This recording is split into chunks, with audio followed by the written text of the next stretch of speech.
Kimsəsizdir, nə gələni var, nə gedəni.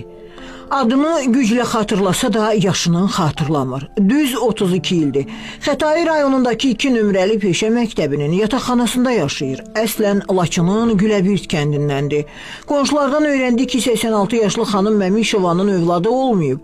Həyat yoldaşı isə illər öncə dünyasını dəyişib. Əvvəl İmran Dayı adında yoldaşı vardı, onunla bərabər də övladı yoxdur, amma övladlığı var. Ona kömək də eləyib.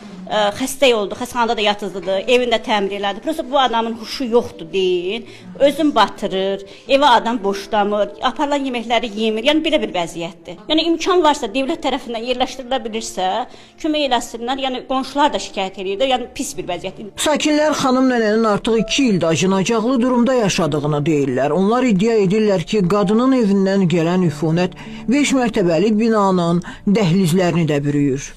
Çox pisdir vəziyyət. Yəni sizi narahat edən, qonşuları narahat edən səbəb nədir? Bizi narahat edən, məsələn, qapını açır o. Biz burada dayana bilmirik. İyidən, qoxudan xəstəlikdir. İndi bəlkə də özünüz çıxıb baxsaz, görəsiniz, heç qalxa da bilməyəsiniz. Kənardan durub bəlkə də çəkəsiniz. Yəni özü də yazıqdır. Mən bunu insan kimi yəni yazığımız gəlir.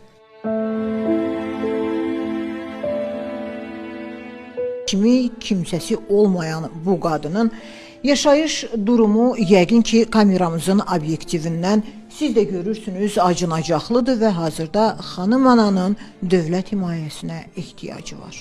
Gəzə bilirsən ana? Hə, gedim. Haran ağrıyır xanım? Haran ağrıyır? Və kim baxır sənə?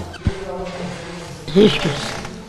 Məsələ ilə bağlı Sosial Xidmətlər Agentliyinə müraciət etdik. Qurumdan Xəzər xəbərə bildirildi ki, gələn həftənin ilk iş günü xanım Məmişovanın mənzilinə baxış keçiriləcək, vəziyyəti qiymətləndiriləcək.